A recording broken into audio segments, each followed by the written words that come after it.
Amanda, thank you so much for joining our summit. Thank you for having me.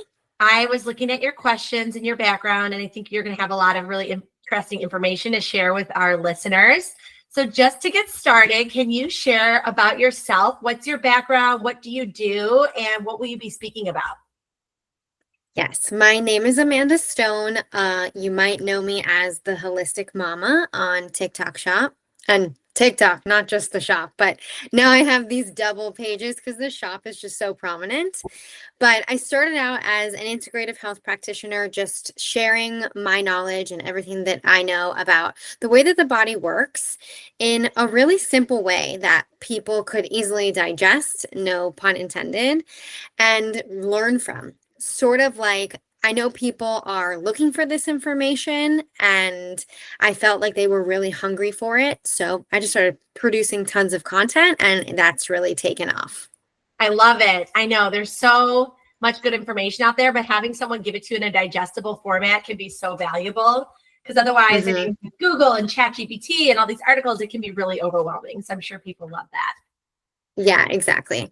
So just to get started, tell us a little bit about weight loss resistance. I think that's going to be an interesting topic for everyone. What is it? Yes. Okay. So weight loss resistance, it's somewhat self-explanatory, but it's that person that says they've tried everything, they've done everything, they've changed everything about their lives and everything, and they still just can't lose weight. It's like something's fighting back against them, and we call that weight loss resistance. Okay, got it. And what causes that? What is that about? Is that common? It's very common. You have usually one or a combination of three different things. GI inflammation is a big one. We hear a lot of times about leaky gut and we know how important our gut health is. Well, that really does contribute to our actual ability to lose weight or our body's tendency to hold on to weight.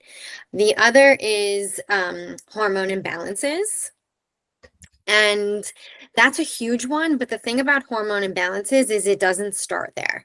It's not like you have hormone imbalances out of nowhere, you just wake up one day. There are things that cause that. So while that is a cause, there's a cause to that too. And then we just have general toxicity. And general toxicity is a huge one because it's almost like one of the last things we look at. We're more likely to say, oh, I realize I have hormone imbalances, but we don't realize that general toxicity could be what's right in our way of losing weight. Interesting. So tell us more about that. Okay, so think of it this way. We are adults, let's say, however many years you've been alive, and you think about how many times you've intentionally detoxed your body. Well, whatever that date is, for some people it's never. I've never detoxed in my entire life, and for some people they're like, I haven't done something since I was 23, trying to cut before spring break or something like that. And so however many of those years that have gone by, including for the people that it's been their entire lives, there's been an accumulation of toxins being brought on. Now, our bodies have what I like to describe as like a big bucket inside. And every single day, that bucket takes on toxins. And then through 4 small holes, it releases the toxins that it can each night. Now, over time, the holes are small, but the toxins are being brought into the bucket quickly. So over time, it's not really empty at the start of the day. And so as you bring them on, the bucket's getting more and more and more full until it's finally spilling over a little bit. And that spillover is your symptoms. Now, those symptoms start as pesky things like, I didn't sleep well last night, or, oh, I got a little breakout going on, my skin's reacting. And then it turns into bigger things. And then it turns into things that make us want to go to the doctor or get on medication or do other things that cause more of a toxic burden. rather than realizing what we really need to do is drain the bucket out. Got it. Okay. Interesting. Yeah, it does seem like adding more is always the kind of like default first thing to do.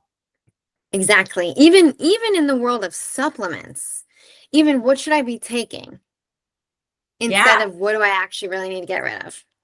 that's so interesting. And I totally agree with you because, like you were saying, if you're full of toxins, you're not operating efficiently to even get the good nutrients out of whatever else you're doing. Exactly. Exactly. There's things in the way. And it's a priority for your body is to get the things out of the way the best that it can.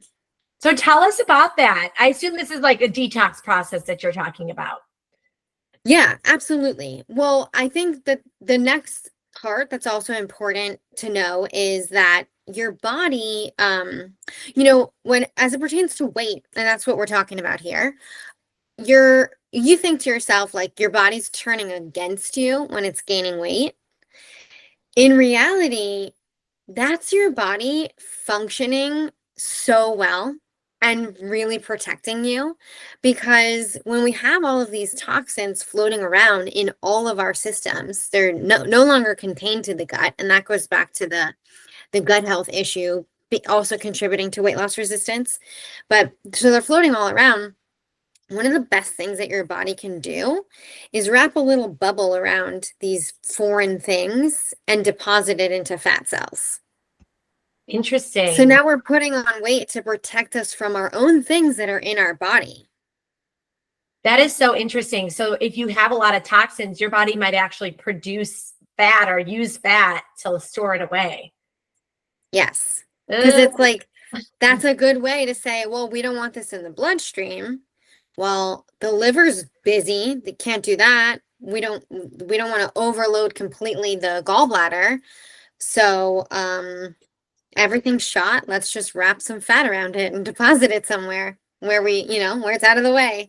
Mindful. It's wild. So the process, the detox process is there's many ways to go about it, and there's a lot of layers. Like it's a very layered process in my opinion and experience. First, we want to make sure that we are opening up the basics, like helping your liver function. Also, giving your liver some love. Like it works really, really, really hard. The average person is taking on way more toxins each day than they even realize. At this point, a lot of us know, oh, like it's the hygiene products, it's the household cleansers, it's all of these things, but then it's walking outside and breathing in the air, and it's the EMF of Wi-Fi going on 100% of the time. Like right now, we're being exposed to EMF, and that's just the name of the game. That's disturbing because I could see how you can just go like in a rabbit hole of all the bad stuff around. So I guess Exactly. if someone's hearing this for the first time and they're thinking, oh, wow, I've been eating all my good supplements, exercising, and I have never thought about detox and the way that could affect my weight management. What would be some like easy starting points for someone who's like feeling a little overwhelmed? Yeah. Okay. Great question. So there are certain things that I recommend to everyone. And I will even say, like, this is something that I would even recommend to somebody who was trying to gain weight. So these tips are just overlooked and universally beneficial to get your body to what is ideal for you. So, first one being hydration. I might sound like a broken record, but it really is not negotiable. And it's something that most of the time when working with clients, they say, I could do better. I could be better at that. So if you think you could be better, you could, and you should. It is so, so incredibly important that we have that to flush, to get things moving. Okay, so we have hydration, half your body weight in ounces of water each day, non-negotiable. Wow, half your body weight in ounces. So if you weigh 150 pounds, that's 75 ounces of water a day. That's a lot. Yeah, it's okay. So it sounds like you're in their camp. I'm in the camp. I But don't drink that much. but here's the thing is thirst begets thirst. So the more that you do drink your water, the more your body's going to be like, yes, and it's going to give you that thirst to keep going. You will get used to it and you may have to work your way up. But it's very, very, very important to help flush out everything that we're exposed to and keep that bucket clean. Next is fruits and vegetables. 7 to 9 servings of fruits and vegetables per day. If you're in weight loss mode, I say lean towards more vegetables than fruits. But it's easy. It's not hard to do to get these servings in. And if you do get the servings in, first of all, you're going to be getting a lot more nutrients than you're used to, a lot more colors, which we know are really important for antioxidants, and again, nutrients, minerals. And you're also going to have a harder time overeating other food groups if you are focusing on the fruits and vegetable servings. They will help fill you up. They'll keep you fuller longer. So making this switch is huge for somebody that they need a boost and they're not ready to maybe, dive into something drastic. Just increase the fruits and vegetables that you're already eating. I love that idea of if you're focusing on getting your healthy needs met, you're going to be less focused on whatever that craving is or those other foods. And the other thing that this links back to what we were talking about with the different speaker around fiber is fruits and vegetables are so rich in fiber, and that's like a good way to just get more of it. Exactly. So beneficial. And it's a snowball effect because now you're fuller longer, your blood sugar's more balanced, your digestion is suddenly better because you have the cruciferous vegetables and the fiber to go through your digestional tract. So all of these things start be leveling out and your energy gets better, sleep, mood, it's such a wonderful ripple effect. That's amazing. So that's 2. Then I say movement. Another thing that people kind of just settle into their own lifestyle. And they think, well, if I can't go to the gym every day, then, what's the use in taking an extra long walk with my dog? So valuable. We have to be bridging that gap. There's so much more room for us to get more movement in our lives and our days. Now we have also all these crazy setups. People are working from home. You can have a standing desk. You can have a treadmill under your desk. And like just walking can be so huge for you. The amount of physiological response that your body has to just moving more is going to do everything. Weight is just the tip of the iceberg with all of the benefits just from walking. Oh, totally. I've heard that. I recently heard that kind of the rhythmic nature of walking, it helps your mental health. It's almost like a medicine. Yeah, I totally believe that. And I definitely can see how people might set a high bar for themselves and think if I can't do all of these different exercises every single day, blah, blah, blah, then I'm just going to quit.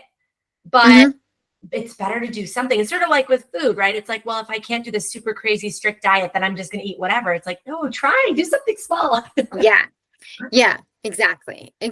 And also movement after meals is really, really beneficial. What we're used to is have our largest meal in the evening and then sit the rest of the evening. That's the perfect time. Just so simple. 10 squats, air squats. That's it. What that does for your actual blood sugar. I mean, we could talk about that in a whole additional session. There's just such an important response to your body to say like, hey, body, I just gave you this glucose. I gave you this energy. Let's put it to muscle. And then go sit on the couch. Absolutely. A few minutes after a meal, anything. That's great. I love that. Because I'm thinking immediately when you start saying that, even the mechanical, like digestive process, right? You're like moving things around, plus the blood sugar levels and all the calorie burning and muscle development. And I can think of so many reasons. Exactly. Then we have just beginner level intermittent fasting. Really, really, really helpful. most people say, oh, I can't do that. Schedule issues, anything, could get in the way. But it can be very, very, very easy at a beginner level. We're talking like 8 p.m. to 8 a.m. And that's not where I would stop, but it's a start. I am done after 8. That should be easy enough. Now, then fast forward as you tweak to a perfect world, and women are doing like 12 to 14 hours and men are doing like 15, 16 hours. Then we're bumping that cutoff time in the evening to at least 2, 3, 4 hours before bed instead of eating breakfast later the next day. Very interesting. So the timing, so it's both like the frequency and the timing. Yes. Yeah. What I love about these tips you're giving is they feel very doable. Like these are kind of like practical, small things that somebody can start. So I'm hearing like eat more fruits and vegetables, drink more water, just move, especially for meals, intermittent fasting. Are there any other kind of regular practices that either you do or you recommend people do? Yeah. So, well, I do all of those. That's Let's start by saying that. And then also another huge one is, which goes off of the intermittent fasting, is don't skip breakfast. We have a lot of people that they find it to be easier and they find their energy to be lighter if they skip breakfast, start their eating window well into the day, and then eat a little bit later. But the problem with that is you want to be fully digested before you're trying to go to sleep at night. And we know our sleep is directly related to our appetite the next day, our mood, our energy, and then ripple effect to the following night's sleep, so on. So we want to make sure we're digested before, and that is just very simple. Our body can't be digesting. Like it has to go into a catabolic state in order to digest our meal. So it's going to have to finish that before it's able to start really like producing our melatonin and helping us wind down. So you're almost like missing out on some of your recovery because your body's still digesting while you're trying to shut off and go to sleep. Very interesting. Then on the flip side, in the morning, I think anybody could get used to a fasted workout, a cup of coffee, and skipping breakfast and be like, I don't even feel hungry. And what that is stress. So what you're running on is your body like, oh, there's no food. Well, we better be lighter, faster, more alert, more present, and get a bunch of stuff done. And now you're like, wow, I actually feel like super woman because I didn't eat breakfast and I just had caffeine. But meanwhile, your adrenals and your body is like saying, well, stress, stress, stress. We have to run on stress because that's all we have. And does that then have an impact back on weight gain, the stress levels? Yes. Yes. Okay. When we're talking about weight, we hear a lot like cortisol belly and high cortisol, giving you the puffier face, giving you the midsection, weight gain, all of these things. That goes back to one of our pillars of weight loss resistance, which is hormone imbalances. So now we've got this cortisol that we're essentially running on, tricking us because it feels really good, because we feel mighty. And then one day that just shuts, you can't do it anymore. So we don't have enough. We're burnt out. Okay. So it's like a temporary thing, but long term, like running on stress is not going to work out. Yeah. I think of it as like the way that you kind of look at your college days. Well, many people look at their college days where somehow they were able to like burn the candle at both ends, stay up all night, whether it was studying or partying, go to class, do it again the next day. And then like everyone's like, and then I turned 30. And it's like, it had nothing to do with turning 30. You burnt yourself out.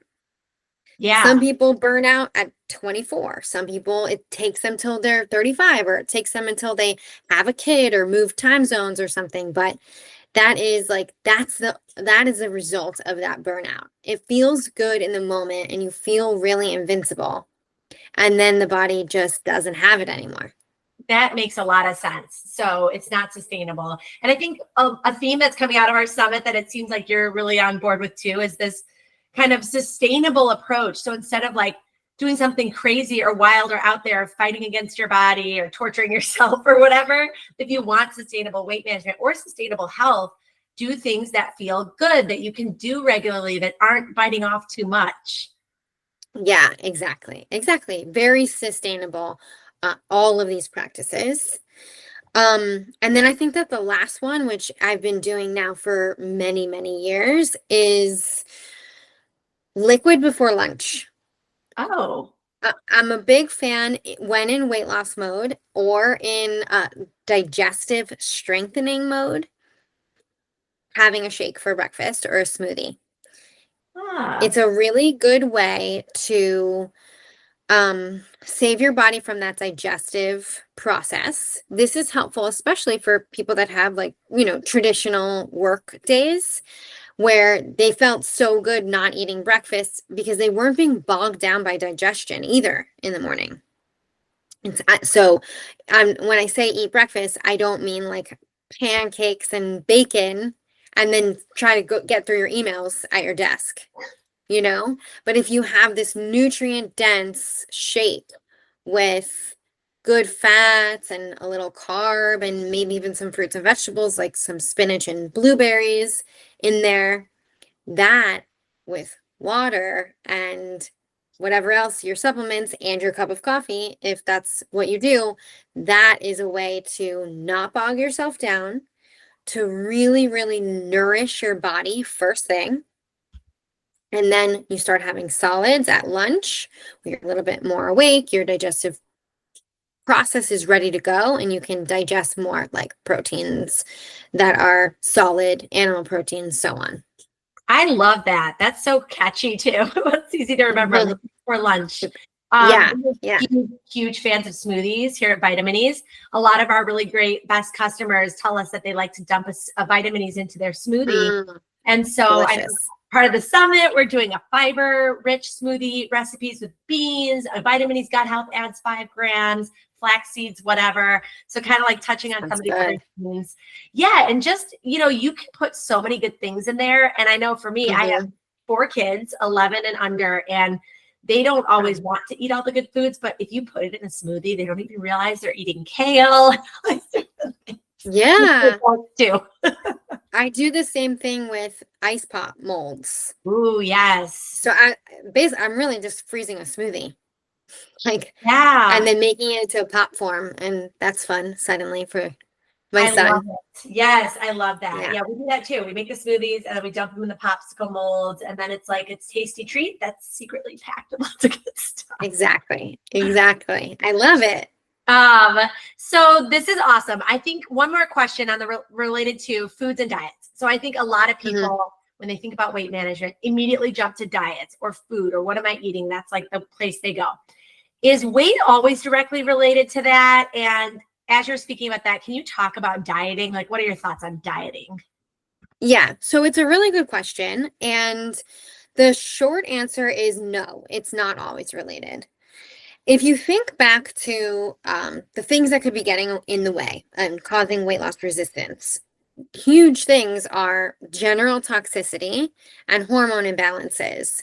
Now, that is not, those may be exacerbated by foods, but my perfect scenario for any client or any person, really, even just a follower I don't know, is to show them that they can maintain an ideal weight by eating as much food as possible for their body, eating the right foods for their body.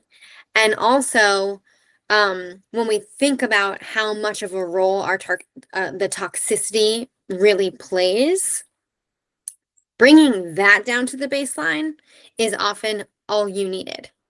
Or it's healing the gut imbalances that you have going on, and suddenly you can digest your food. You've got your cravings in check.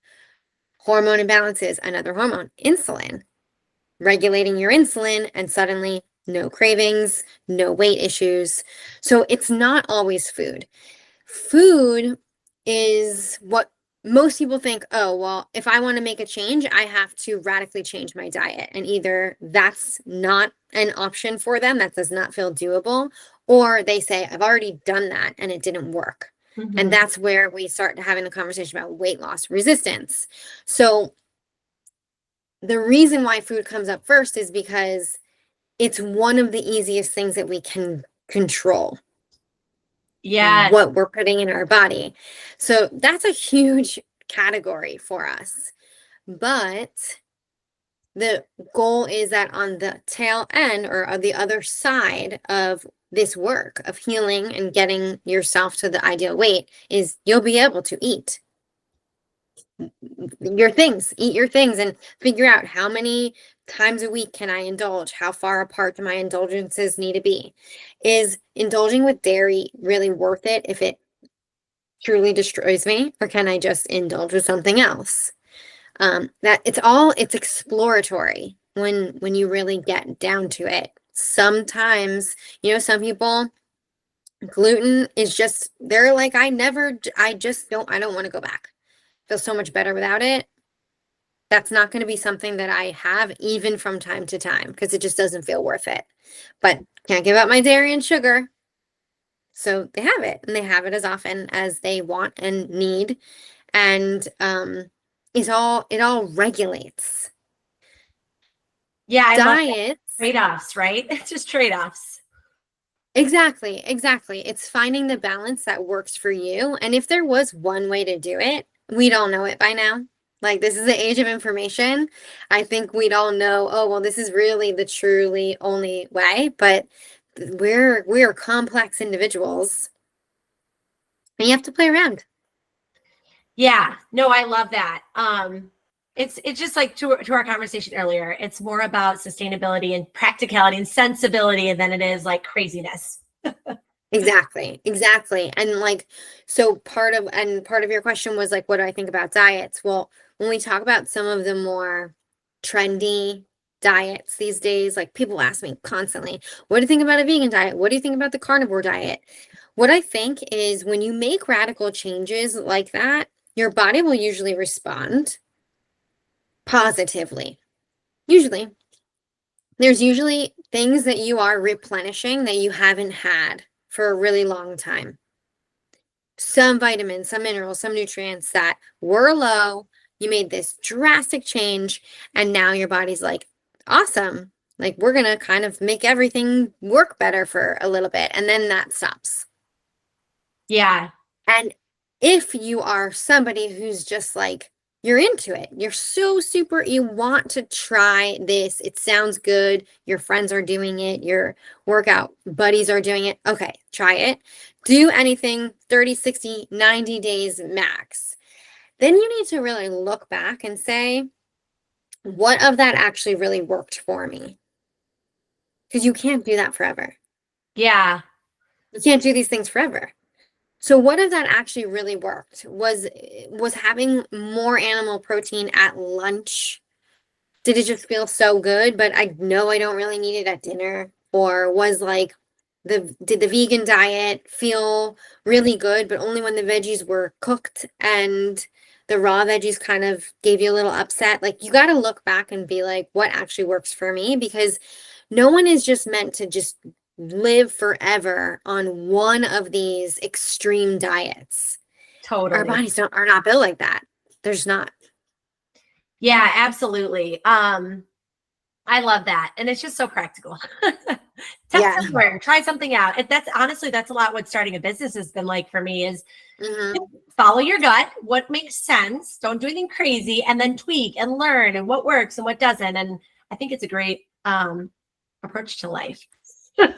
Yeah, me too. Me too. Trial and error, right? Absolutely. Well, thank you so much, Amanda. This has been such a great conversation. I know people will take a lot from it. And for those of the listeners that want to find you, learn more about you, I know you mentioned your TikTok, but tell us more about where we can find you online. Yeah, my website is hlcoachinggroup.com for holistic lifestyle coaching. And so I'm there, and then you can find all my contact information there, but I have pages on YouTube and Pinterest, and I'm a holistic coach on Instagram. So those are all my places. I make myself very, very available for questions. Anywhere that you can reach me, I'm going to do my best to answer your questions. And I appreciate them because I learn from anyone who reaches out and what they have going on. So those are my spots. I love it. I love that you are available and you've got so much great insight to share. So thank you so much. And it was great chatting with you. You too. Thank you.